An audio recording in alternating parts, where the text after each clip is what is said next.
vas pas? J'aime pas les médecins. Et pourquoi les êtres humains tombent malades? Ben c'est l'hiver. J'en ai aucune idée. T'as une idée, toi? Toi non plus. Faut qu'on travaille là-dessus.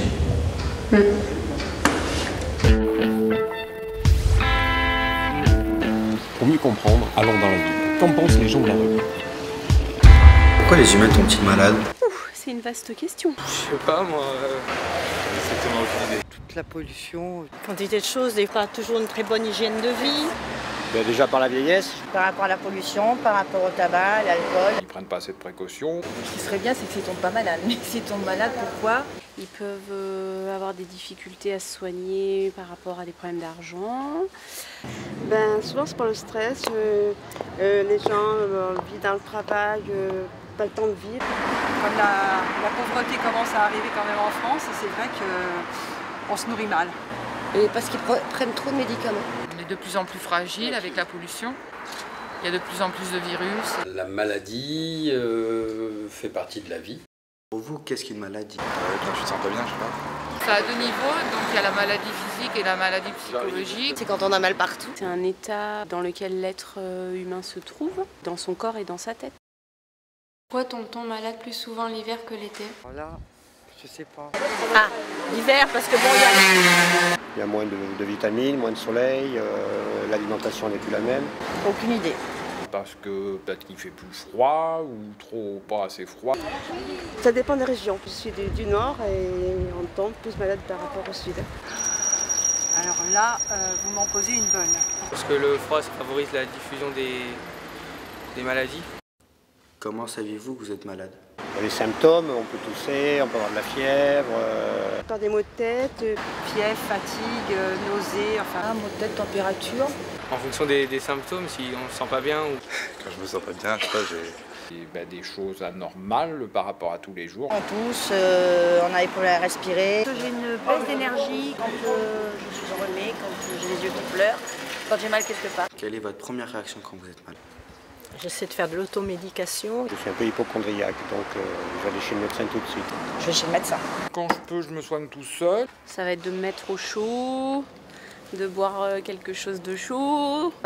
D'être mauvaise humeur. J'essaie de me soigner avec des plantes. Si c'est un petit bobo, je vais pas chez le médecin. Je suis pas content. Je suis pas de... Je suis méchant. Pour y voir plus clair, allons à la rencontre des professionnels de santé. Direction l'hôpital. Quelle est votre fonction au sein du système de santé?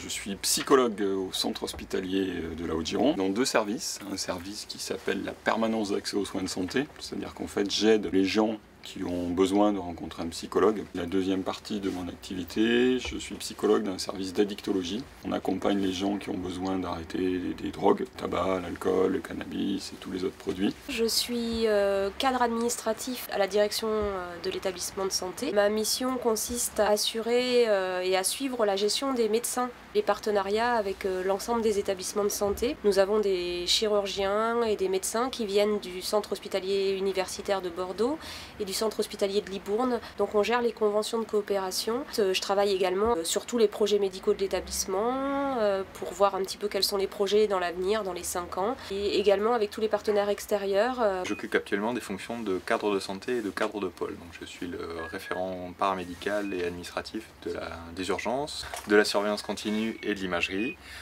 Donc je gère les plannings des agents, les dotations en matériel, toute la partie administrative de ces 3 unités, et en chefferie de pôle je manage aussi la permanence d'accès aux soins et la pharmacie.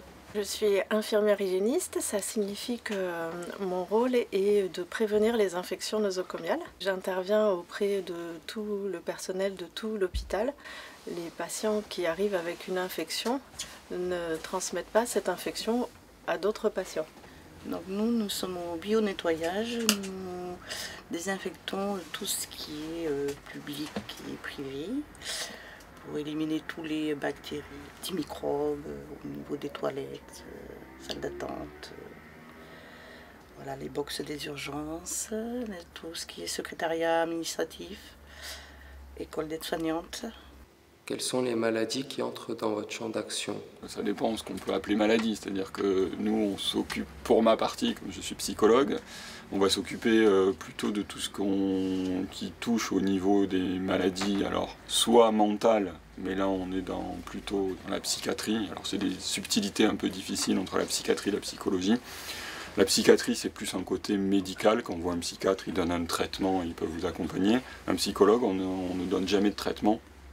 On travaille juste avec la parole, le dessin, les arts plastiques, etc. C'est-à-dire que, en gros, on part du principe qu'un individu qui a un moment de sa vie, parce que c'est pas tout le temps, un problème qui est pas bien, ça peut être du mal-être, ça peut être des difficultés avec les parents, ça peut être des difficultés avec un employeur au boulot, ça peut être des difficultés avec sa femme, avec sa copine, son copain, etc. Il y a des moments où ça va plus trop, il n'arrive pas à s'en sortir tout seul, donc au lieu de lui donner par exemple des médicaments qui ne sont pas tout le temps nécessaires, on va le rencontrer et on va essayer par la parole ou d'autres formes de trouver une solution pour qu'il aille mieux. En gros, on peut, si vous voulez une petite image, c'est un petit peu comme si vous faites un puzzle, et dans ce puzzle, vous avez toutes les pièces. Et un jour, va arriver dans votre vie un événement qui est important, mais que vous acceptez pas trop, et ça va vous enlever une ou deux pièces de votre puzzle. Et l'idée, c'est que cette pièce, ou ces deux pièces, elles se baladent dans un coin de votre tête, et elles vous embêtent à chaque fois, ce qui fait que vous êtes triste ou malheureux.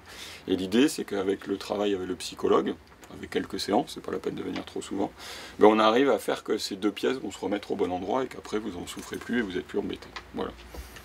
Alors aux urgences, nous sommes un service d'urgence polyvalent, donc nous accueillons tout type d'urgence. Autant des urgences médicales que chirurgicales et tout type de patients, des maladies comme les accidents vasculaires cérébraux, les AVC, les infarctus du myocarde, les diabètes qui décompensent, la traumatologie, les enfants qui tombent, qui se font mal aux genoux, qui se font des fractures. Voilà, nous accueillons tout type de patients.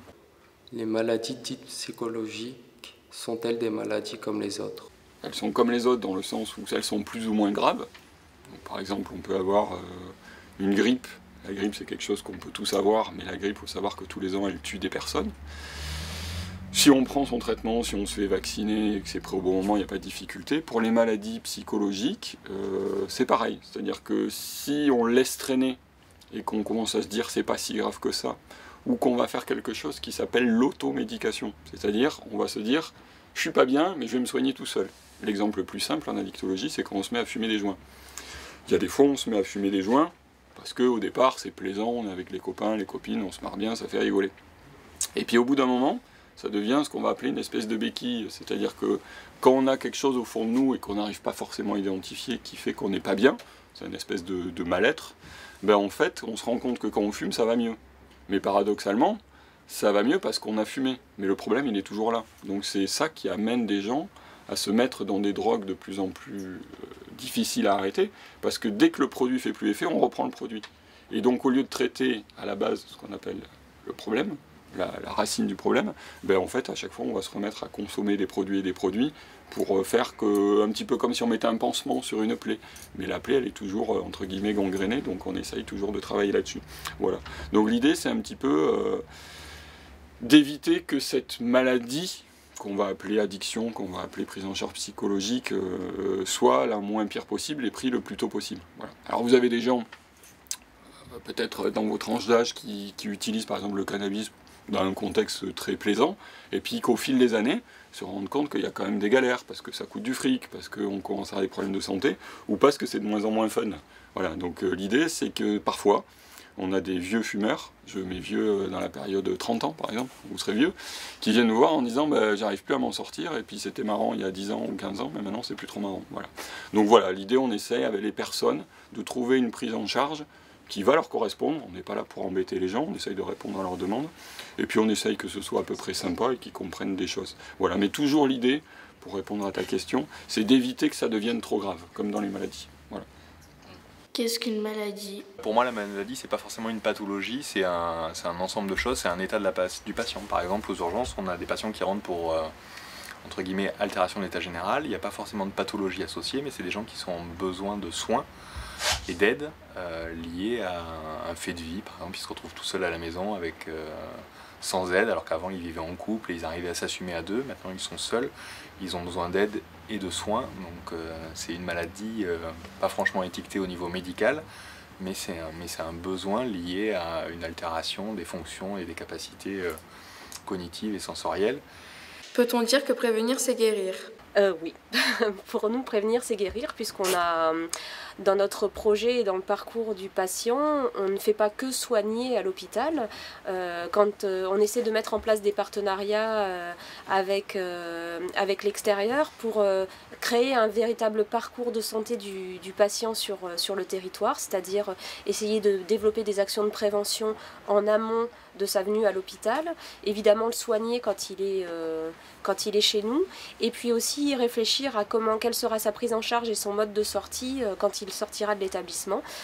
Je pense que plus on intervient tôt en tant que professionnel de santé, mais même au niveau de votre entourage, les premières personnes qui vont faire de la prévention, c'est vos parents, c'est vos grands frères, c'est vos grandes sœurs.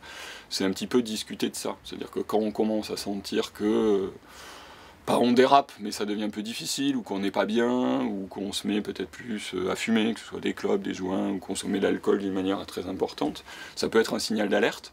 Donc là, il ne faut pas hésiter à en parler à des copains à qui on a confiance, à la famille, ou à des professionnels autour avec qui vous travaillez. Et à partir de là, nous, on intervient. Alors on peut intervenir en milieu scolaire, on peut intervenir même dans les entreprises, parce qu'il n'y a pas d'âge pour faire de la prévention. Et en fait, on essaye d'informer. Alors la première méthode, le b.a.-ba pour prévenir les infections, c'est de se laver les mains. Donc de simplement se laver les mains avec de l'eau et du savon avant d'aller à table, après sortir des toilettes, quand on a touché des choses qu'on rentre de l'école à la maison, et tout simplement se laver les mains et ne pas mettre ses doigts sales à la bouche. Ça évite une grande quantité d'infections. Pourquoi tombe-t-on malade plus souvent l'hiver que l'été ? En fait, qu'est-ce qui se passe en hiver? En hiver, il fait froid et on voit peu de soleil. En fait, ces deux facteurs-là vont permettre au virus d'être un peu plus résistants, eux, et de pouvoir être plus présents autour de nous. Et à contrario, nous, quand il fait froid, on est un peu plus ralenti et nos défenses immunitaires sont également un peu plus ralentis, donc on est plus fragile. Donc d'un côté on a des virus qui eux sont au top de leur forme et prêts à nous attaquer, et nous on n'est pas tout à fait prêts. Donc c'est surtout pour ça qu'en hiver on est plus sujet à avoir des rhumes ou des infections. Pourquoi les êtres vivants tombent-ils malades? Les maladies qui me concernent sont les infections. On tombe malade parce qu'on attrape une infection. C'est pas un joli mot, mais c'est comme ça. Et il y a plein d'explications. La première, c'est qu'on a croisé une bactérie ou un virus, un agent infectieux. Et la seconde, c'est qu'on n'avait pas les moyens de défense pour l'éviter. Et l'adéquation entre ces deux mécanismes fait que l'on tombe malade. On tombe malade pour plusieurs... ça peut être dans une période où aussi on est plus vulnérable en fait. C'est souvent pour ça. Ça peut aussi être parce que tout simplement dans notre carte génétique, en fait, comme on a été fabriqué au départ, il y a parfois des gènes, des morceaux qui ne sont pas faits correctement, où il y a des cassures, et ça peut être aussi la source de développer après, plus tard, une défaillance dans l'organisme, et du coup peut-être une maladie chronique. Voilà. Après, pourquoi? Si on le savait, pourquoi on tomberait malade, on pourrait... Ouais, si on avait la réponse déjà, ça serait plus facile. Votre vision de la maladie a-t-elle changé avec l'expérience? Oui, parce qu'on côtoie beaucoup de personnes malades, donc... Ah oui, alors ça c'est une question difficile. Mon rapport à titre personnel, c'est la faute à pas de chance.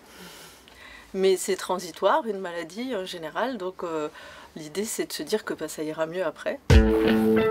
Pourquoi les gens tombent-ils malades? À mon avis, déjà parce qu'ils sont vivants. La maladie fait partie de la vie.